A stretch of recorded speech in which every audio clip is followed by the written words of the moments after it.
liken it to no one could understand Obamacare. You will remember Nancy Pelosi standing up in front of the House and saying, let's pass it today, we'll read it tomorrow.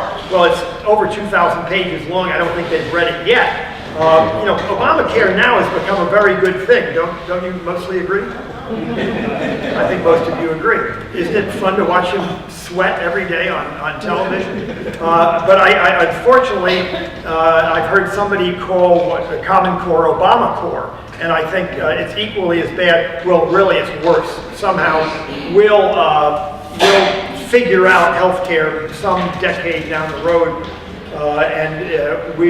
one of the speakers, I think it was David Petrone, said we've already lost 2 generations of our kids with our schools.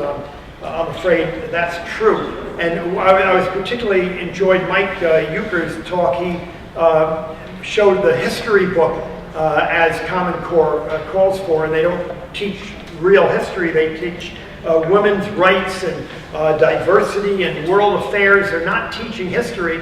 They're teaching, you know, social outcomes, which you know is very, very bad. I really enjoyed Mike Mora's opening of the panel discussion today when he said we have 2 doors to walk through, and one is really hard and one is really easy. And the hard one is recognizing that education is for our children and everything should be about the students. And I'll talk more about that later on.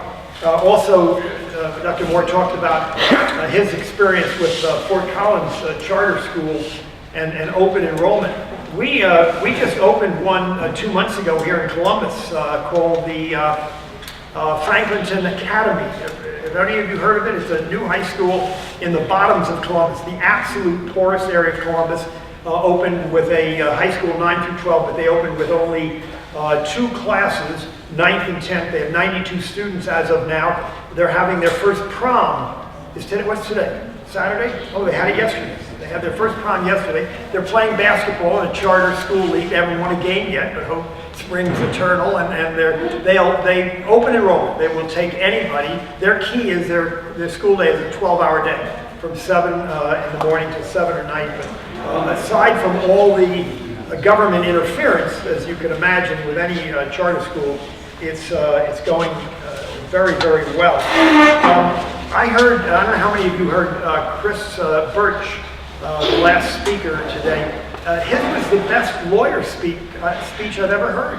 I understood every word he said. I mean, it was just awesome, and I had the joy here. Is Hal Parrish still here?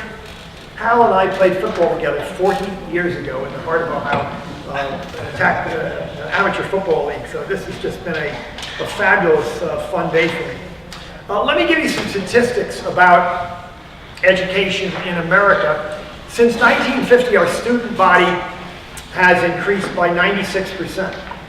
Our teacher numbers have increased by 256%, and our administrative staff has increased by 702%. I mean, there's something wrong with those numbers, but they're generated, as far as teachers, more teachers, you know, almost 2.5 times as many as increasing students, is basically generated by the unions. We've not talked enough about the unions here. In fact, the first part of the day, I hardly heard the word spoken, but unions want more teachers because they have more dues. And I believe it's not, it's a true story that the head of the NEA said we'll pay more attention to students when they pay dues. But right now, it's the teachers that pay dues, and that's a problem. Now, the 700% increase in administrators is largely a result of more bureaucratic control of education. Every time you have a new government program related to K through 12, you need more administrators to handle it. So it's really grown out of proportion. Now, education is very simple. There are only 2 issues you've got to look at. One is how to teach, and are you learning? I mean, it's just that simple. I mean, what's the best way to teach, and are we learning? And the whole education colossus has grown all out of proportion. God knows you all know it better than I do. But we've got to change it. I mean, we've got to save our children, or American exceptionalism will go down the drain. We still are exceptional. We are the strongest country in the world, and if you're a reader, let me recommend a book to you that's going to make you feel so fabulous. I guarantee it. It only came out a week ago. I get early books because one of the things I do for Heartland is review books. The book is called The Myth of America's Decline. The Myth of America's Decline. The author's name is Jaffe. He's a German professor. He's a German. He teaches at Stanford, but he's also the editor of a German magazine. And he traces the fact that in the 50s, the 60s, the 70s, the 80s, and 90s, and today, somebody's preaching that America is being upstaged by Europe, by Japan, by China, by Russia, go back, and he traces the history with quote after quote of all the things that have been written about us going down the drain. Well, we are the strongest country in the world today, and there's no reason to think we will be otherwise. I've been writing, I've become a China-phile. Well, actually, I've spent a month in China. The year before this, I spent a month in Russia. This year, I travel a month a year to see how things are going. Russia is just a sad state of affairs. And China is just a paper tiger of the strength that you read about. They have more problems than we ever dreamed of. They're so old, they're going to lose 65 million people off their factory floors in the next 10 years. With a one-child family, they have no one to replace them. Their health care and their social security is terrible. There are two countries. One is 800 million people in poverty in the interior, and then 400, 500 million people on the coast that are moving into first class, into the middle class, and the country has to spend tremendous energy and effort not to have a revolution. They won't, but they have to spend a lot of money. They now have to start cleaning up their environment, which is a mess. Their debt is increasing, their labor costs are no longer an advantage. They're increasing by double digits every year. They're losing all work to Thailand and Vietnam. You think they're strong militarily because maybe a year ago you saw a picture of a stealth bomber on the internet, and then 6 months ago you saw a picture of an aircraft carrier, and indeed, I was there a month, they do have a stealth bomber and they do have an aircraft carrier. Now, we'll keep our eye on them, but our Navy is certainly 5 times stronger than theirs, and even with the sequester and the reduction in outlays, I don't see our military might being dwarfed by them. I mean, people think they will eat our lunch. I work a lot in agriculture. We'll be serving China their lunch for the rest of your lives. You can absolutely count on that. Now, there are 3 aspects to education you're all involved in. We've got the unions, we've got the government, and we've got the parents, as well as the kids, obviously. And they're all pulling in different directions. Right now, the unions, the role of government, and the parents are not working together. Until we get them pulling together, we have a problem. See if anyone here knows what percentage of laborers in the private sector belong to a union? 7%. 7%. I'll give you 8, maybe it's grown or whatever, but 7%.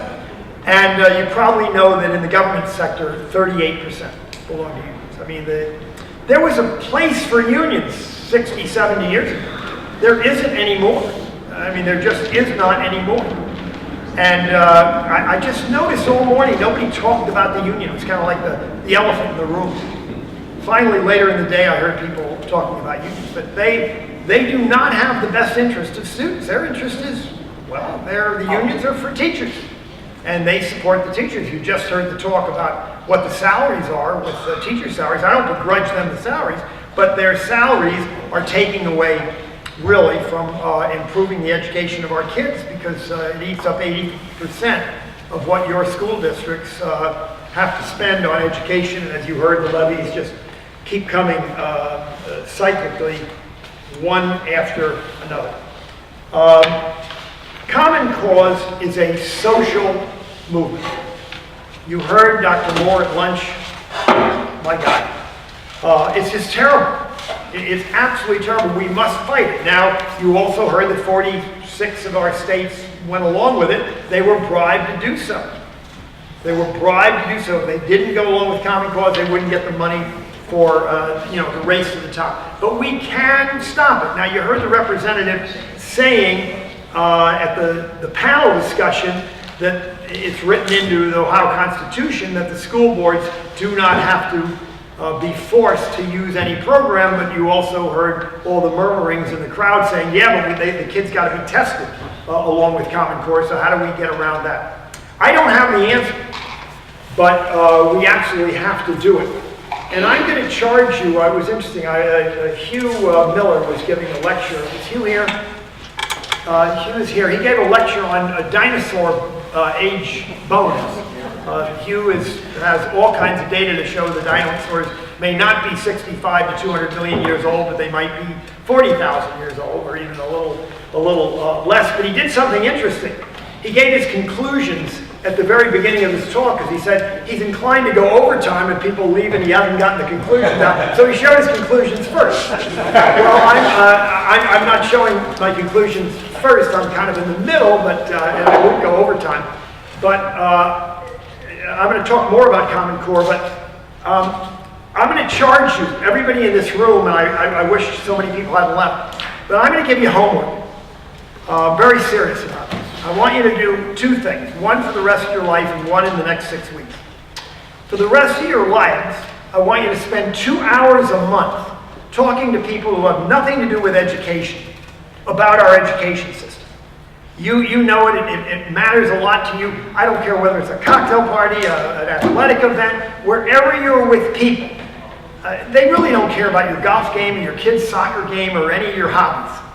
Talk to them about something substantial, our education system, and what the problem is. It's a small thing, but a journey of 1,000 miles begins with the very first step. And you can say, well, what can this small organization do? Well, it can be exponentially powerful. I mean, if you develop a short 3-4 minute talk about your concerns and share them with friends, and you make an impact, they'll share them with other friends, and it will move out. Doing nothing isn't the answer. So that's something, and if you think people that not involved in education as you aren't interested in education, you're absolutely wrong. I mean, I guarantee you can be spellbinding for a few minutes talking about what you do and the problems, and I can prove it. If you'd like to see, I did something very amusing, and it's on YouTube. It's Lehr in San Francisco. I was hired by the World Fertilizer Institute to walk around San Francisco for 2 days and talk about fertilizer and farming. And just walk up to strangers and say, do you know what fertilizer is? Well, I mean, I got blank stares from them. They didn't. You can only do that in San Francisco, because you got to understand, everybody else was just as weird as me. So I wasn't at a place, I wouldn't try here in Columbus, Ohio. But I got blank stares, and there was a hidden camera, and it came out to be a very funny 4-minute movie.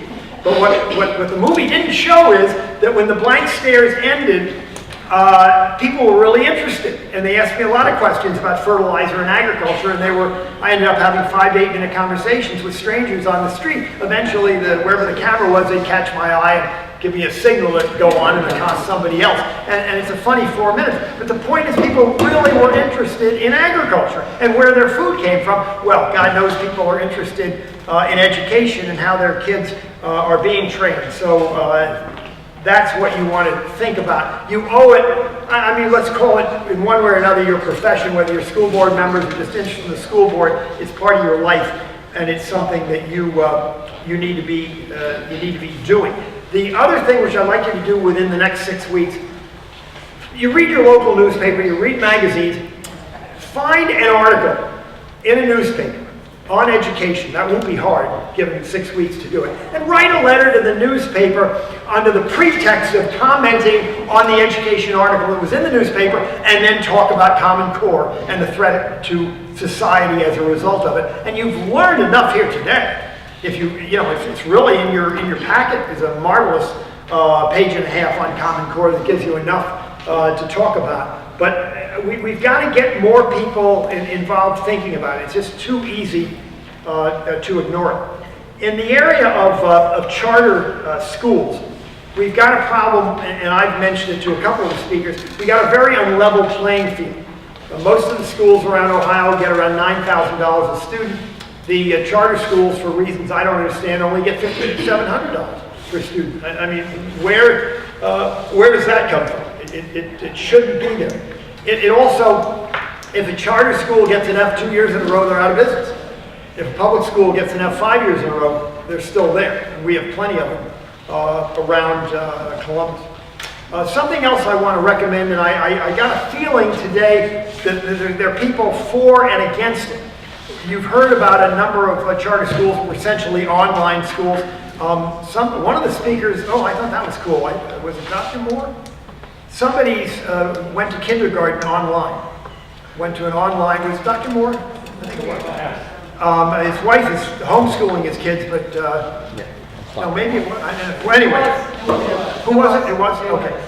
But we need online education. The only way we can stop social promotions of letting people go when they're not trained is to start blending our education and using online. They're just fabulous courses online, and with an element of online, maybe with math or science, when kids can't keep up, giving people the opportunity to take some of their study in school on a computer online, or do it at home, I think is a coming thing. I'm not in favor of 100% online, but I'm certainly in favor of using it to balance, and I know it's the blended aspect of online and teacher in the classroom is what they're using at our new high school here in Franklinton, the Franklinton Academy, and I think it's something that's going to really work. Now, I bring education down to something very simple that you might think of. I think that we will make of our children one of two things, and this should be common sense. When they graduate K-12, we have either made a giver or a taker. There are really only two types of people that get through our education system. People that are going to live off the government, live off welfare, live off all kinds of programs as takers, or they're going to be contributing to society as givers. And I think if you kind of keep that thought in mind, it will help you to the extent that you have a say in informing our education system or changing our education system. It's just a simple way of looking at it. Are we graduating someone that's going to be a problem to society, or are we graduating someone who is going to solve problems to society? I think it's really that simple. Now, some thoughts more about Common Core and ideas for you to talk about in your 2 hours a month of giving back. What Common Core is a vicious attempt to decentralize your authority, the authority of every school board, every school district in America. One of the things America was founded on, we have states' rights, and much of the Constitution just tells the government what it cannot do to the states. And education is one of those things that we do locally, some better than others, but all should reflect the local attitudes and mores. And Common Core effectively decentralizes education. We've heard it. I heard it in questions asked of the speakers all day today. That, the terrible Common Core that Dr. Moore described, but even worse, the tests that we're forced to teach to, that are going to put out robots, not learned people, not people with advanced minds. I mean, it's more horrible than you can imagine. It's way worse than Obamacare. It's way worse than Obamacare, and whoever coined the term Obama Core had something. But everything about Common Core. I was wanting to ask Mr. I think it was an Alice this morning from, what's the name of his, Fordham Foundation? Thomas Fordham. To the best of my knowledge, they were hired to review Common Core. And they gave it a good grade, and Bill Gates financed. Bill Gates, the Gates Foundation, has financed most of Common Core. I imagine most of you know that basically private interests like the Gates Foundation financed all of Common Core. They hired a number of consulting firms to develop Common Core. It had nothing to do with teachers. It's never been tested. They don't have any clue that it would work. And the result is absolutely horrible. Now, the Gates name may carry a certain amount of currency to you. I mean, most of you, if I ask you, you'd say that Bill Gates is a very bright guy. And if it comes to computers, he is indeed a very bright guy. Move away from computers, the man's an idiot, and I can prove it to you. I'll bet you all know people who are very smart in their field, but when they move outside of their field and start talking about other things, they're not so good. I insulted my best friend at dinner just a week ago. He's a doctor at Ohio State University, and brilliant. He's written books. He's an endocrinologist. The guy is just amazing. Well, we got into a conversation at a dinner party with 6 other people on economics. Now, I study economics, and I'll bet my economic knowledge against any. And he started talking about economics. And I said in a mildly humorous way, I said, Bill, when you're talking medicine, I hang on your every word. When you're talking economics, I'm not too interested. Well, I got him really mad. I mean, he just kind of turned red and flustered, tried to get back at me. I don't remember how, but I shouldn't have done that. But the point is that most people are very, very expert in a narrow field, and they move out not so good. And Bill Gates should have stayed with Microsoft. Microsoft's having a lot of trouble. They have not really replaced him with anybody quite as good as he was in building the company. And they're still making money, but they're falling behind. But how I can prove he's an idiot is the following. Raise your hand if you know what a Segway is. Okay. They were developed by an absolute genius who thought they would be the way we would now ambulate down the sidewalks of our towns. And he got Bill Gates, who thought it was just fabulous, to invest a very large amount of money in the Segway. Now, all of you who know what a Segway is and have seen them, you've seen them in an airport with a cop riding it, or you've seen them in a city where they run tours. I mean, any major city in America now has a Segway tour. Bill Gates didn't figure out that an automotive thing that goes 12 miles an hour on a sidewalk with people walking at 3 miles an hour would be a hazard. And before you turned around, every town in America outlawed Segways. I mean, anybody that brought a Segway in the town, immediately the town council outlawed them. And here's Bill Gates thinking they're being the next thing since sliced bread. A more complicated thing that I do want to disparage Bill Gates about, because I want you to understand that the fact that he financed it is not a good thing. And that is malaria. I'm pretty much of an expert on malaria. Well, at 77, you can become an expert in a lot of things. I mean, that's all I do is read and study and talk to really smart people. I'm really only as smart as all the smart people I know, and happily, I know a lot of smart people. And malaria, Bill Gates, DDT is the most important chemical that's ever been manufactured by man, because it brought malaria to its knees in a 10-year period back in the 60s. It basically wiped out malaria around the world, and then EPA outlawed it. And Bill Gates invested $100 million in finding a vaccine against malaria. Well, if you understand how the malaria works and how the mosquito works and the nature of the infection, it's constantly changing. You got to kill the mosquito. A vaccine will not work. But obviously people in the research area wanting to get money to develop a vaccine got Gates' ear and talked them into $100 million to support a vaccine, which will never happen. I think I heard that they do have a vaccine now that was like effective with 15% of the people that they inoculated. I mean, big deal. And they're using bed nets and stuff. Anyway, DDT is back to some extent, but not where it was. I've done a lot of work. I did a lot of work in Sri Lanka. I've worked all over the world. It would be easier for me to tell you what countries I have not been in than to tell you the countries I have been in. But I did a lot of work in Sri Lanka. And in Sri Lanka was losing 250,000 people back from malaria in the early 60s. And when I was working there, the year I was working there, only 17 people died of malaria because of DDT. And then they made DDT unavailable, and within 4 years, it was back to 150,000 people dying. So anyway, but I bring that out truly to make it clear that while Bill Gates knows a lot about computers and running a computer company, he financed Common Core. So, one of the quotes, okay, you'll love this, and you may have read it. In supporting Common Core, Gates said, and I think I got this accurately, there's no difference in math in Mississippi or New York. So why shouldn't we have a common education program? Well, that may be true of math.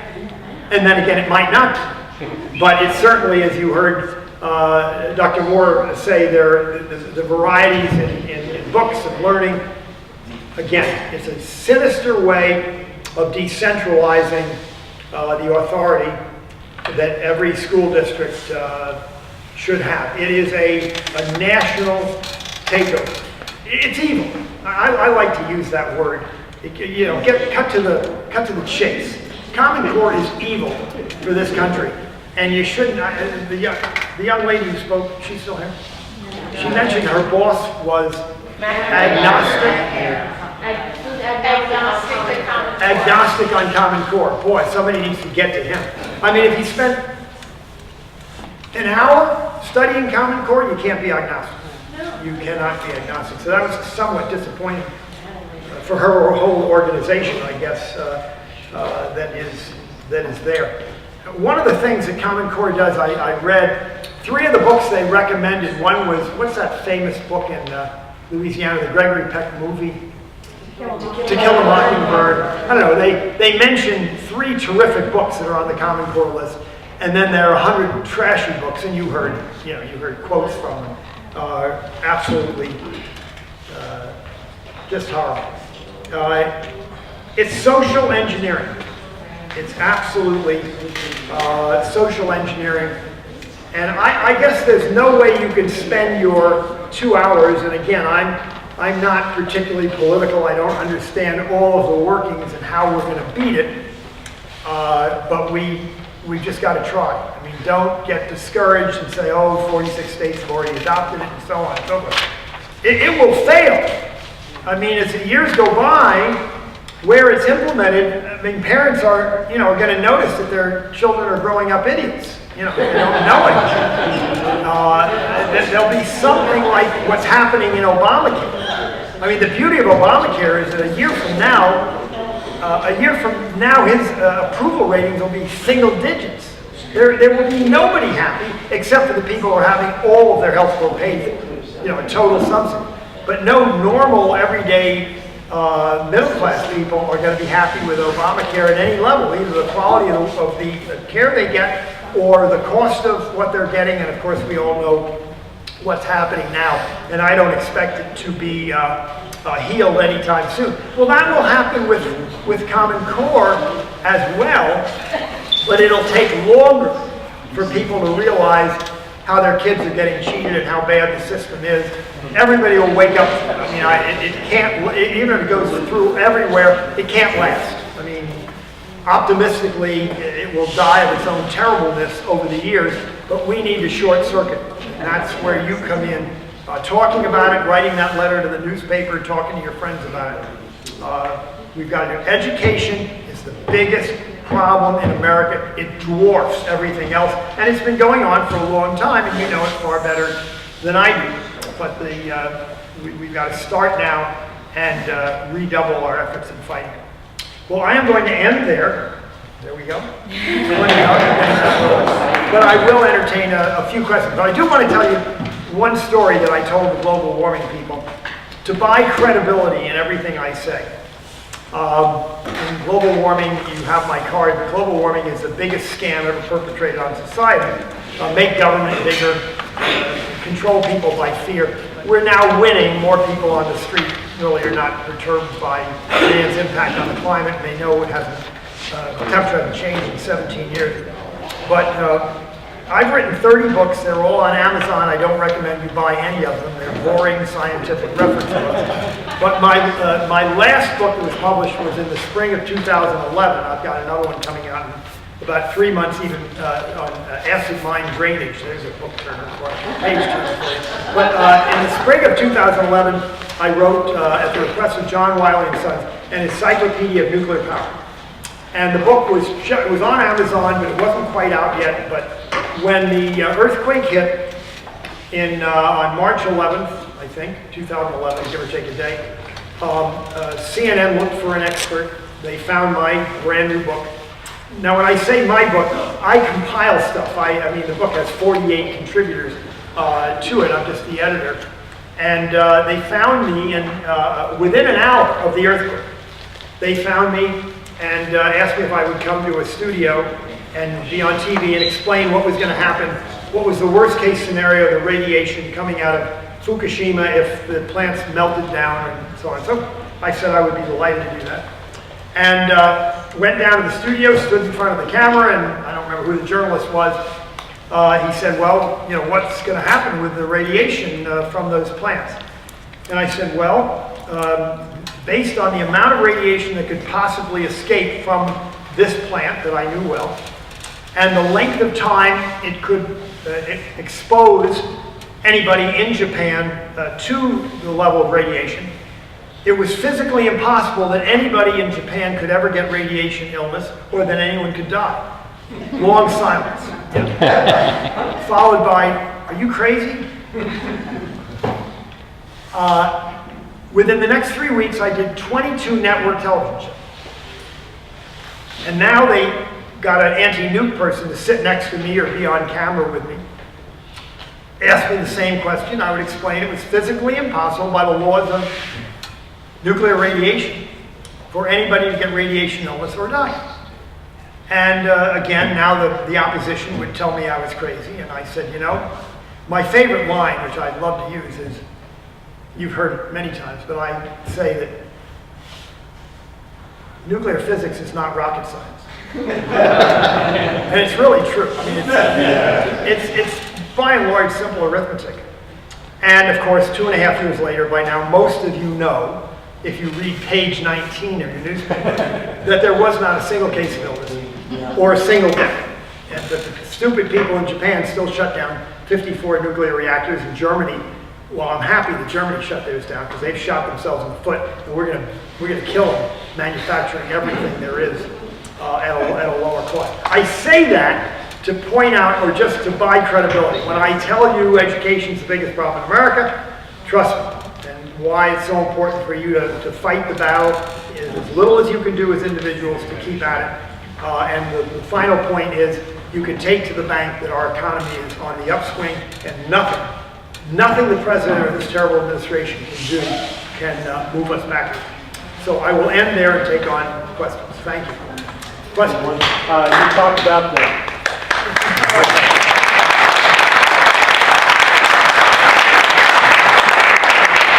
in your session earlier today, you talked about the computer models for the climate models and how poor of a job they do. Can you talk a little bit about the effect of clouds and how little they know about clouds? That's kind of an important thing. In 1 minute, I can tell you that there is no physical evidence to support man's impact on his climate. There are only mathematical equations that people make up with the variables that they think affect the temperature of the planet. And there are certainly 400 variables that impact the Earth's climate, and less than 40 of variables are used in the models because we don't understand most of them. But the biggest one we don't understand, which is should be obvious having an impact on the planet's temperature, is clouds, right? I mean, we all see clouds every day, and we know how the clouds are made and all kinds of clouds, and nobody understands the impact of clouds on temperature, because you've got a lot of things going on. You've got the sun bouncing radiation off of clouds, you've got clouds that absorb radiation, you've got clouds of all types covering all sorts of parts of the planet, and something as simple as clouds is not understood. The models are basically silly. Yes? In the earlier workshop, you told us why it is that the stock market and our economy has remained the way it is. And now, I know what you're saying. Have you heard me somewhere else? Because that's one of my 58 data points that I'll send you if you email me. But you're exactly right. One of the neat things about the government shutdown is the stock market didn't hiccup. The Syrian war. Those are really important data points in my 58 points that I've collected over 3 months. The fact that the president's absurd back and forth thing over Syria didn't have any effect on the market. The government shutdown didn't have any effect on the market, which is one of my 58 data points to show that the economy is going around the government. It just doesn't care. We have a terrible administration. I don't know what your politics are, and I don't like to get into politics, so it's just my opinion that this man is the worst president in our history. But you don't have to feel that way.